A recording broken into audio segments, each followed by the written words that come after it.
everyone. Welcome. Oh, man, happy Tuesday to you. You're listening to The Scoreboard.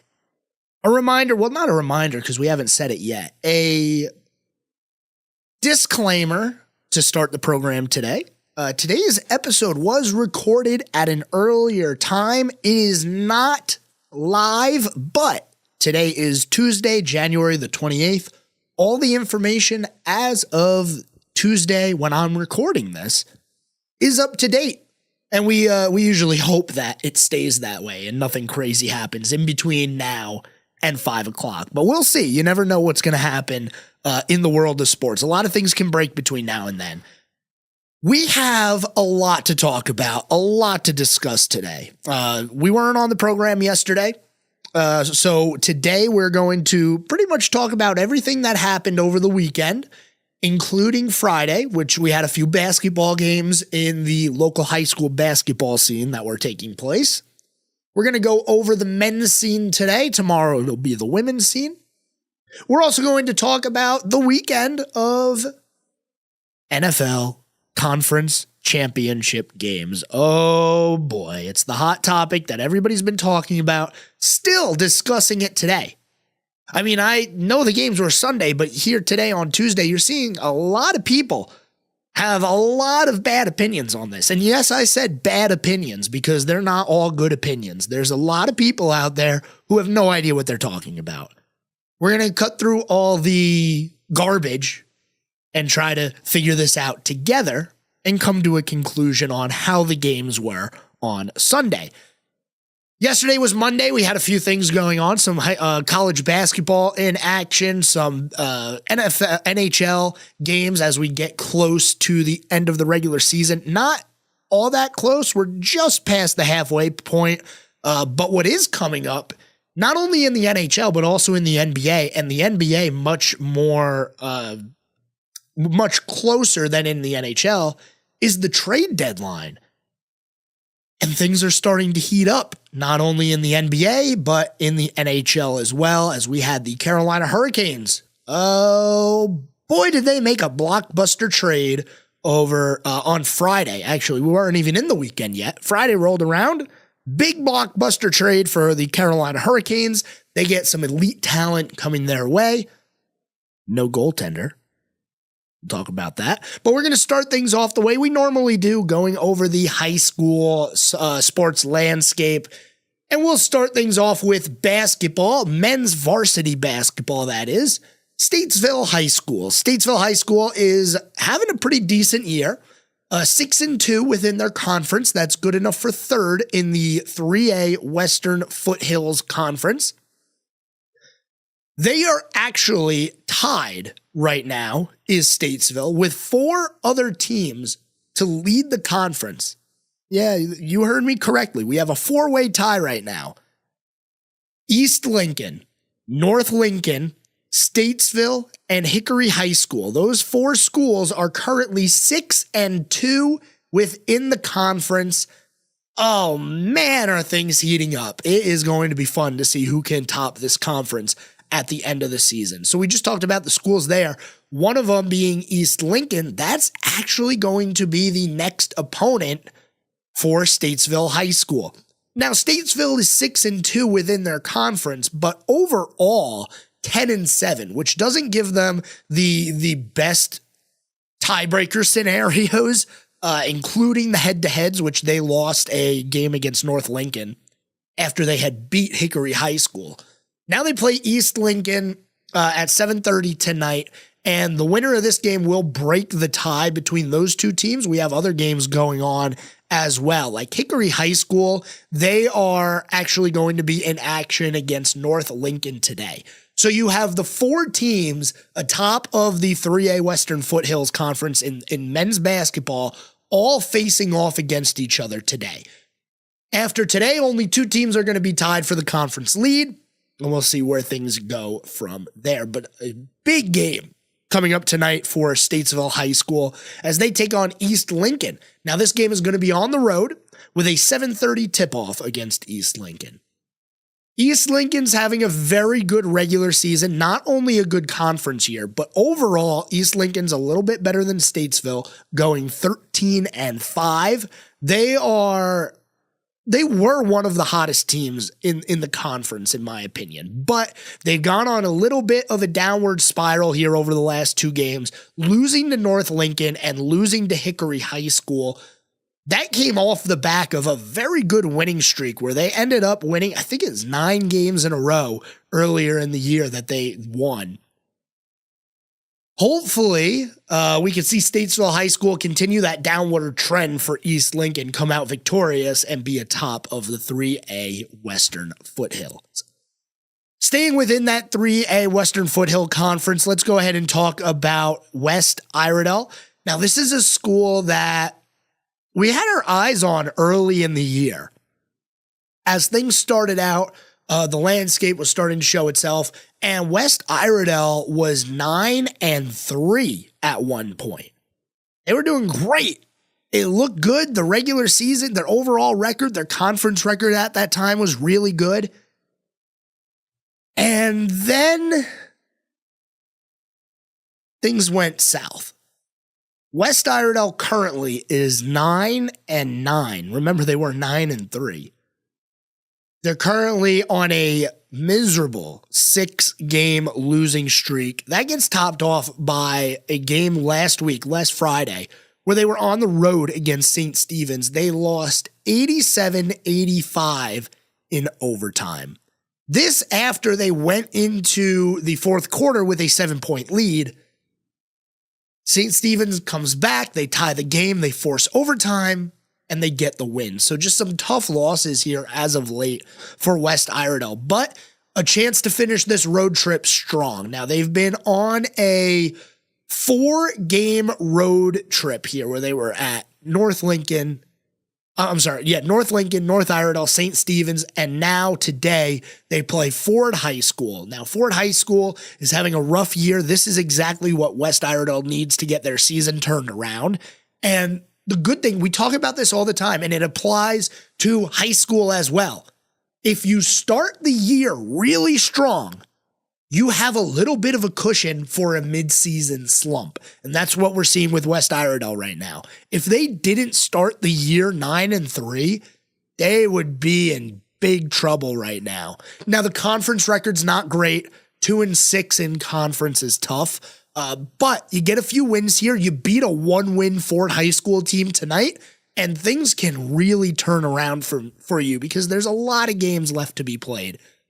After tonight, for West Iredell, they have 5 remaining games, 3 of them at home, 2 of them on the road. If they are able to finish strong, they'll get a good bid in their conference tournament, and then maybe we'll see West Iredell get their way into the playoffs. It looked like early in the year, it was a foregone conclusion that West Iredell would be competing in the playoffs. Now they're going to have to fight for it. So we'll see what they can do as we get towards the end of the regular season. Got to take our first break of the day, ladies and gentlemen. When we return, we're going to continue with the high school football talk, high school basketball talk, and then we'll get into football. We're back after this.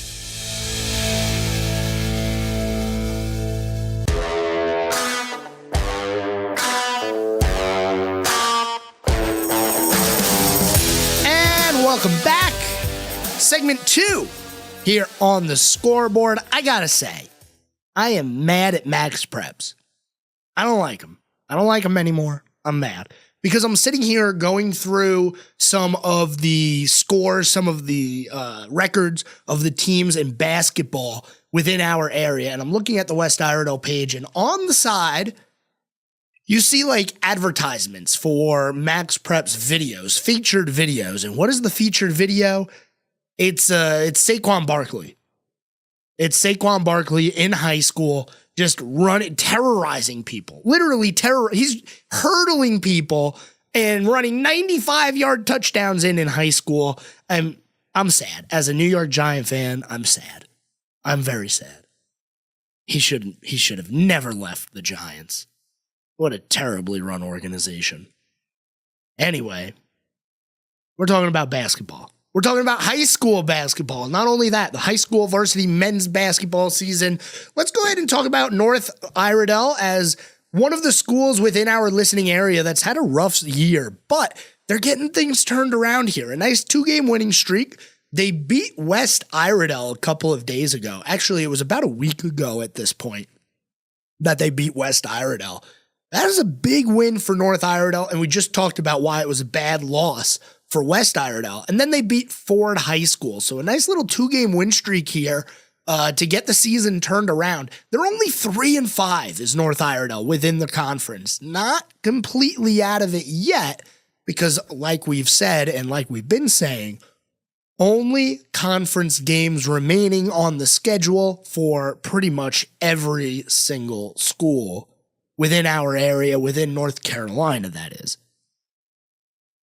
So North Iredell is in action tonight against St. Stephen's. They have almost identical records. North Iredell is 6-12 overall. St. Stephen's is 7-11 overall. So a very even matchup here. This is going to be a home game for North Iredell.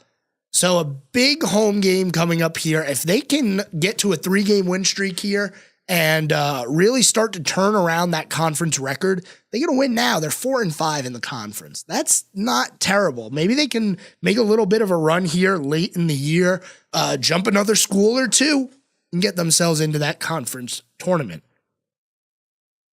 North Iredell, St. Stephen's at North Iredell High School. Tip-off for this game is 7:30. One of the other schools that we talk about almost every single day here is South Iredell. And the South Iredell men's basketball program is not having the year that I think they were hoping they were going to have. Although when you look at their record over the past few seasons, it actually turns out to see that this is one of the better years that they've had recently. With a 4-15 overall record, they've already doubled up their wins from last year. And they did that early, too, in the season. Because right now, South Iredell has an 8-game losing streak. They weren't terrible to begin the year. They were playing just around 500 basketball. But unfortunately, once they got into conference play, they really started to struggle. 0-7 within the 4A Greater Metro Conference is South Iredell. Their most recent game was yesterday against Cox Mill High School, which they lost that one 82-43, a very rough loss there. Not in action tonight, actually later in the week, they'll be playing Hickory Ridge High School.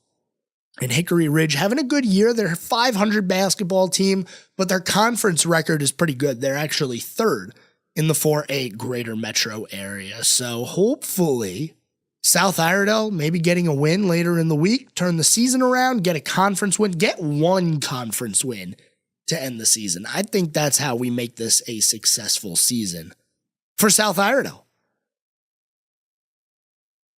And now we move into a couple of schools closer to Lake Norman, part of our everyday discussion here on the scoreboard. Mooresville High School. Mooresville went on quite the tear here recently, and we documented it as they played Lake Norman last week. It was their first loss in, I believe, 10 games. I think they went on a 10-game winning streak there. And Lake Norman, they're really the class of the field right now.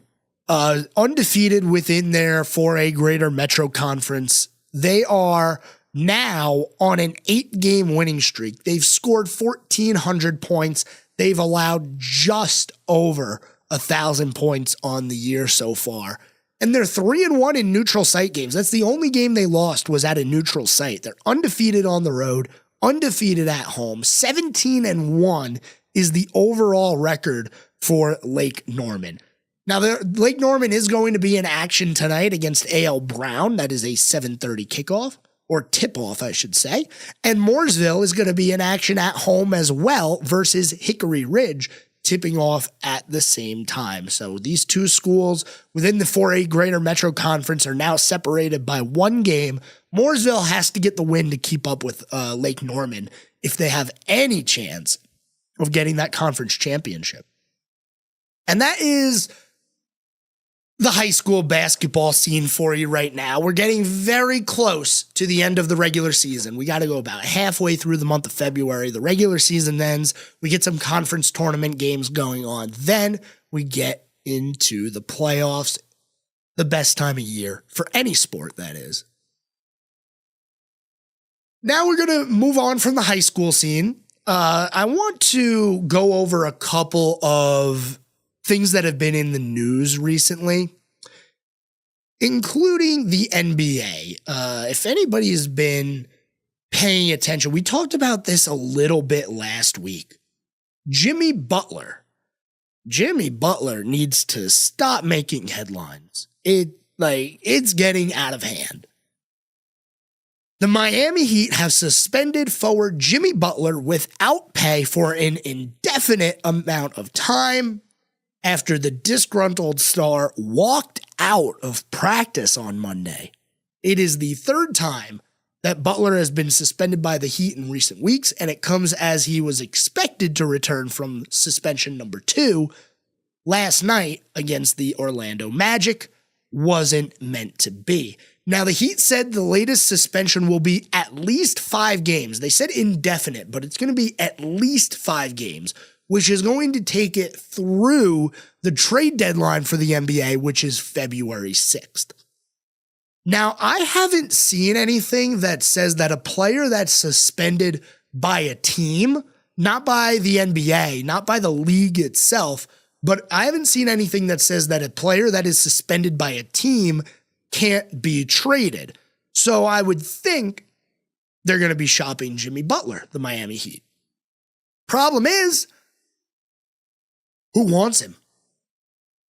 In order to trade him, somebody has to want Jimmy Butler.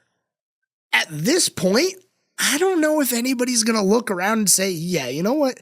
Give me this guy. Give me the guy that's been suspended 3 times by his team in the past, month and a half?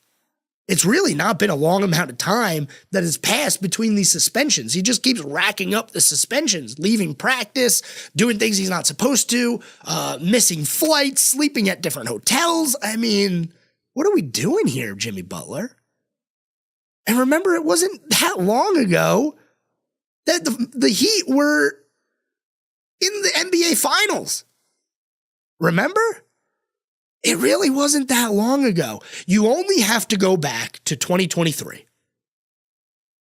So not last year's between the Mavericks and the Celtics, but the year before, when it was the Denver Nuggets playing the Miami Heat. And even before that, the Miami Heat were in the NBA championship game when the Lakers played them in the bubble. So twice in the last 5 seasons, we've seen the Heat make it all the way to the NBA Finals. But nothing to show for it. Not a thing. And now you have your number 1 player, your superstar, Jimmy Butler, who has put the team on his back before. We've seen it. We've seen him do it not only in Miami, but in other places as well. And now what? He just doesn't want to play? He doesn't want to play for the Heat? I mean, look, you have a eventual NBA Hall of Famer, basketball Hall of Famer, that is coaching you in Eric Spoelstra. I don't think anybody can look at his resume and say, no, I don't think Eric Spoelstra is going to be a Hall of Famer. He is going to be a Hall of Famer. And you're disgruntled because why? I just don't understand the thought process here by Jimmy Butler. You're on a team that has talent. Now, they're not living up to that talent this year, even though they still have a winning record and they're in the playoffs. They're not even in the play-in game right now. They're past that. They're 6th in the East, the Miami Heat. So what's the problem for Jimmy Butler? Is it just he's sick and tired of being Miami? I don't know how you get sick and tired of being in Miami. I would think, if you're in like Boston or something, you can get sick and tired of that.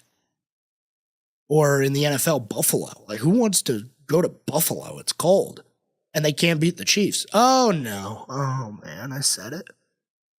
We got to go to our next commercial break, okay? But I don't understand this Jimmy Butler situation. I'm trying to grasp it and understand what's happening and why he keeps getting himself suspended from the team. Maybe he just doesn't like the players on the team. Anyway, we're going to go to our commercial break. When we return, we're going to spend a little bit of time on the NFC Championship game, but everybody's talking about the AFC Championship. I have opinions. You probably have opinions as well. We'll get into that when we come back. Don't go anywhere. We're back after this.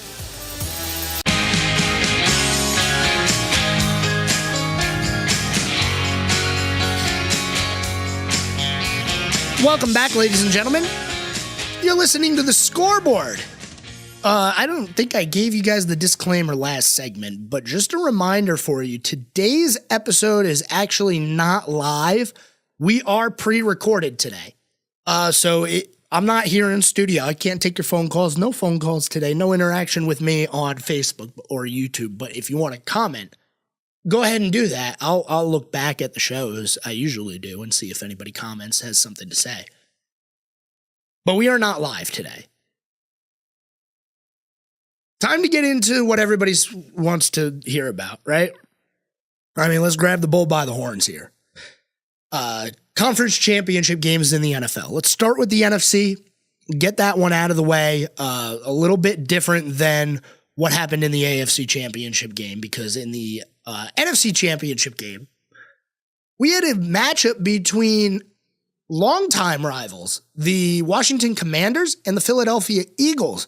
Those are NFC East rivals.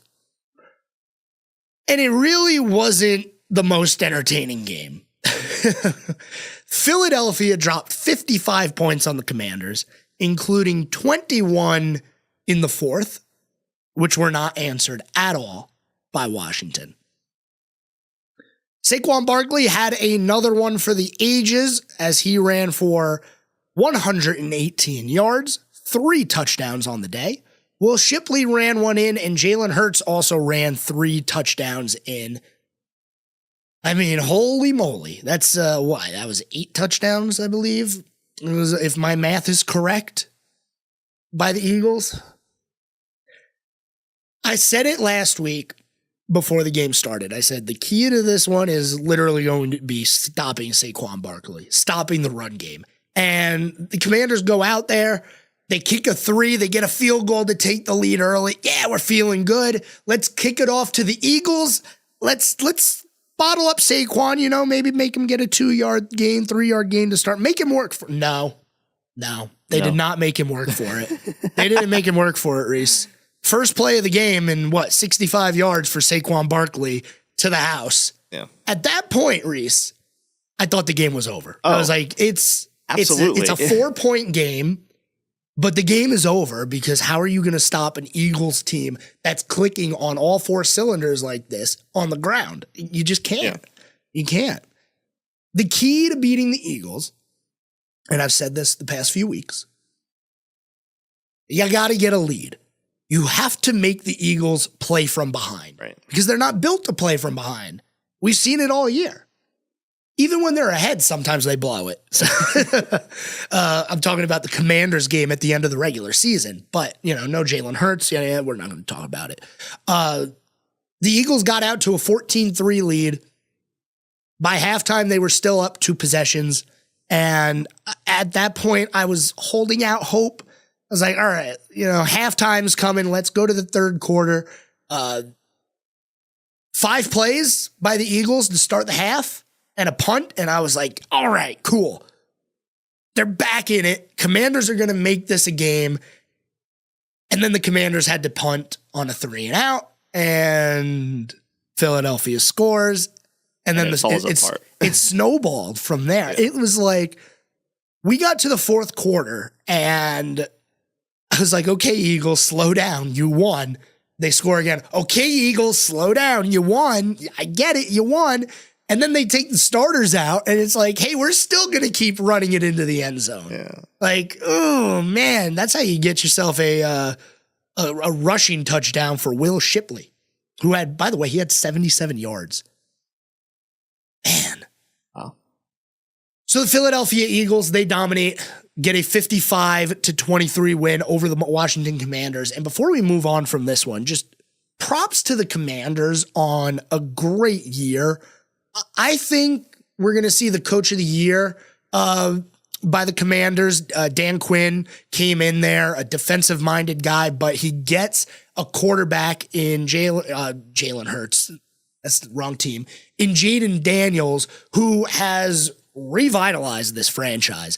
Not only that, but the new owner has revitalized things as well. I read an article over the weekend.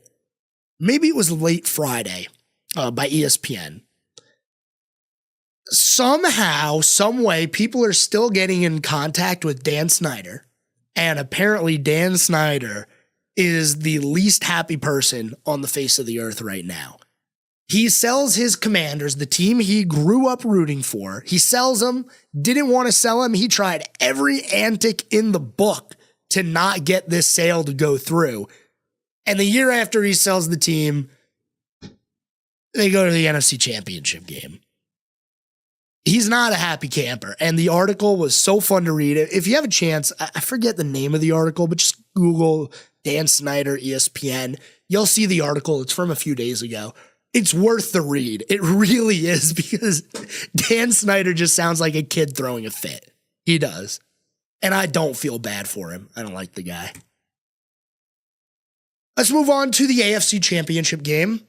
I did want to say. You do want to say.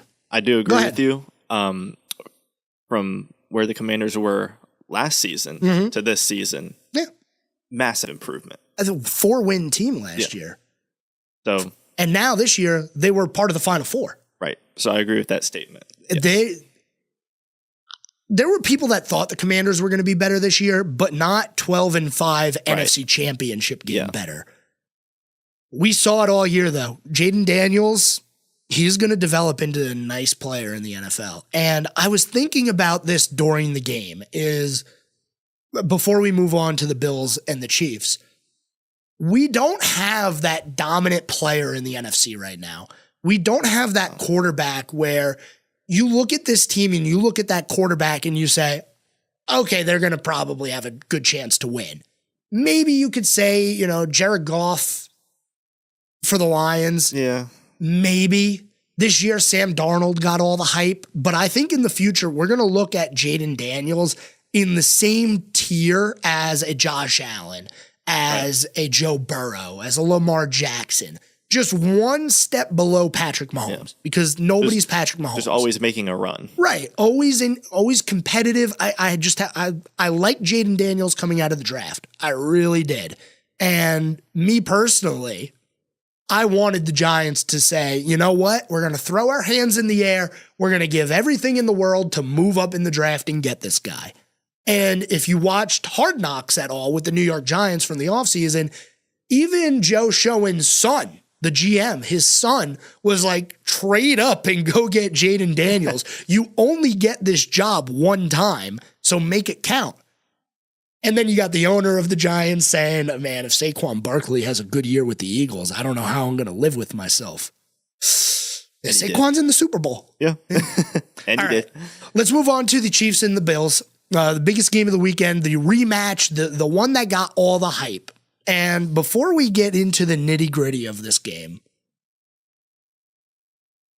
I have absolutely no problem with the way the game was officiated. And maybe that's the hot take to have right now. We're going to be coming up on a commercial break here in about a minute and a half, so we're not going to get into it too much right now. We'll save it for the other side of the break.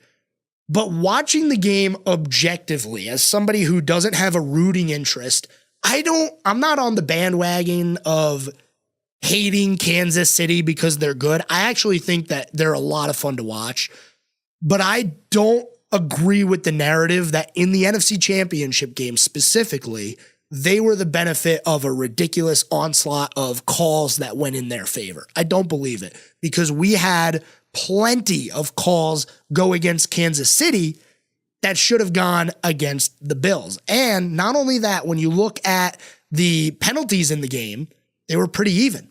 Only one more penalty went against Buffalo then went against Kansas City. We're going to get into this game on the other side of the break. It's going to be a long discussion. So we'll talk about that. And then I do want to save a little bit of time at the end of the show to talk about the Carolina Hurricanes, the blockbuster trade that they made as they get ready to take on the New York Rangers later tonight. So don't go anywhere, ladies and gentlemen. We're back after this.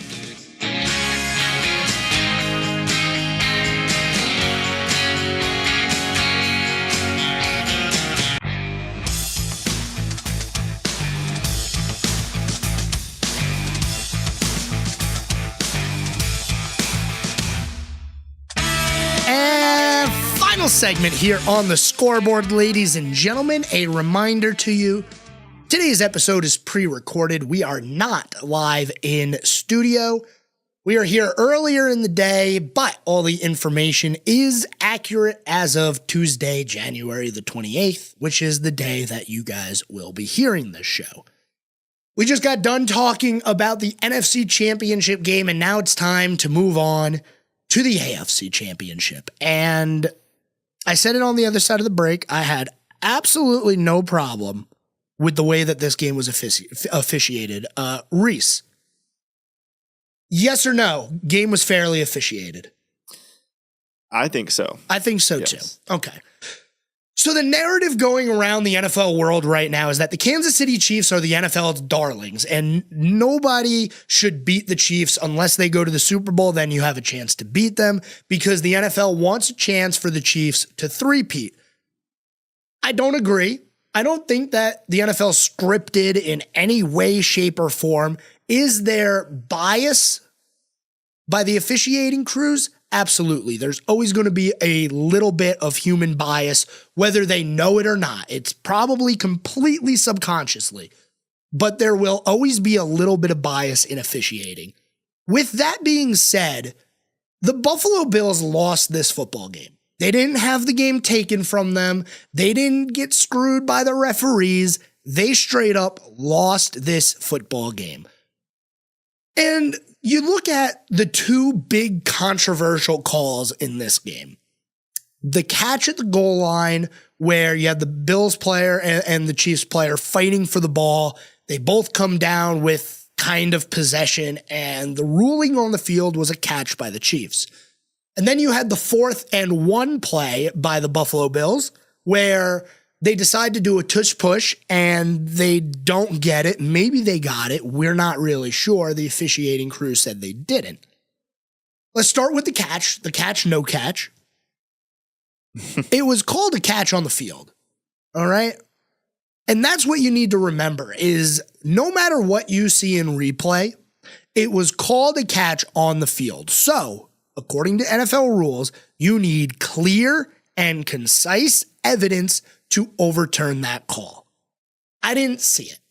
Now, a lot of people point towards the ball hitting the ground, right? Mm-hmm. But for years now, we have seen, and they're very on top of this one. I haven't seen this one really come up all that much. For years now, we've seen that the ball can hit the ground as long as there is firm control of the football. Right. Now, people will argue they were still wrestling for the ball when the ball hit the ground. I would say Worthy had the ball. He did. Yeah. And when the ball hits the ground and they bump up a little bit and you look at was there any movement of the football, there wasn't. The ball stayed pinned to his chest. It just hit the ground. And it just touched the ground. It didn't assist him in making the catch. Fine. Now, does it look like the Bills player had possession first when they were in the air? Yeah. But by the time they hit the ground and you have that impact and the ball, it doesn't shift, but your body position shifts a little bit, then they both have control. Right. And at that point, tie goes to the receiver. Mm-hmm. So that's what they rule on the field. Okay, you go into replay. They take a while looking at this one, and they decide the call on the field stands, which means, and you got to listen to what the referee says when they make these announcements, because it matters the way they word it. It's either the call on the field is confirmed, which means what we originally called, that's exactly what happened. We saw it. It's all good. We're good to go. Or the call on the field stands, which is It's just going to stand as it was called on the field because maybe there's just not enough evidence to overturn it. Yeah. People had a problem with that for some reason, Reese. I mean, it makes sense. I guess so. I mean, you have these people who are ABC, anybody but the Chiefs, you know? So they see something that could be 50-50 one way or another. I see maybe people wanting another team besides the Chiefs to be in the Super Bowl. I get it. Right? Yeah, I get it. As far as the officiating goes, like you said, I didn't really see anything that would to be upset about. Yeah. I saw nothing to make me believe that the NFL was favoring the Chiefs, that the referees were favoring the Chiefs. Let's go to the second controversial call against that worked negatively towards the Bills, the fourth down call. Here is my problem with it. Why did you call another QB sneak when it didn't work the 4 previous times you tried it? There you go, people. What are you doing? I mean, like that is the definition of insanity. They did it 3 times earlier in the game and it didn't work. So how about this? In the most important part of the game, we're going to call the play that hasn't worked. It hasn't worked for you all game. So we're just going to do it again. Right. And everybody says, "Oh, look, his body was in the middle of that yellow line." Well, hey, I hate to break it to you, but the yellow line is not official. It's not the official line. It might look pretty close, but there were plenty of times during any NFL game where they are on the sideline close to the first down marker, and you can see that yellow line, it never matches up with where the first down marker is. I was watching this game. Okay. This one I watched from start to finish. Oh, yeah, everybody. I mean, game of the year. Right. Even from my unprofessional analysis, he did not make the first down. Yeah, I don't. I mean, that's just the truth. I thought maybe he did. I thought there was a chance that he got there, but once again, it was called short on the field. Right. And when there's so many bodies in there, and you can't really see where the football is, and you're trying to piece together multiple different camera angles, there just wasn't enough evidence. Right. Now, the one thing I will say about this is we wouldn't have this problem if the NFL would upgrade to the 21st century and decide to put a chip in the ball, something, laser technology, something to where we know whether or not it was a first down. You see it in tennis. They got the money for it. They do. You see it in tennis. When the ball's on the line, you can ask the official to take a look at it, and they have all this technology to show you exactly where the ball hit. Right. You see it in soccer with the virtual assistant referee, whether or not somebody was offsides, whether or not the ball completely crossed the goal line. They have laser technology, whatever technology they have to be as precise as possible to make the correct call. Yeah, I've seen it used in tennis plenty of times. So why aren't we there yet in the NFL? Why do we still have people holding a chain that has the yard markers with no technology to say whether or not he actually got, and you know, a lot of this is just imperfect. You know, the NFL, the way it's officiated, it's imperfect because with 7.5 minutes to go in the second quarter, if the official mismarks the ball by half a yard, nobody's throwing a fit. Right. But they still mismarked the ball by half a yard.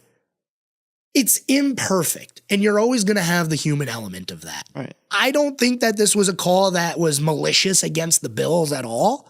I just think it was called short on the field. They have to leave it as short. Yeah.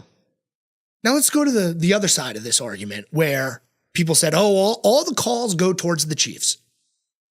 The Chiefs got called for a false start late in the game, and it was clear and obvious that the Buffalo Bills player jumped off sides, causing the Chiefs player to react. Yeah.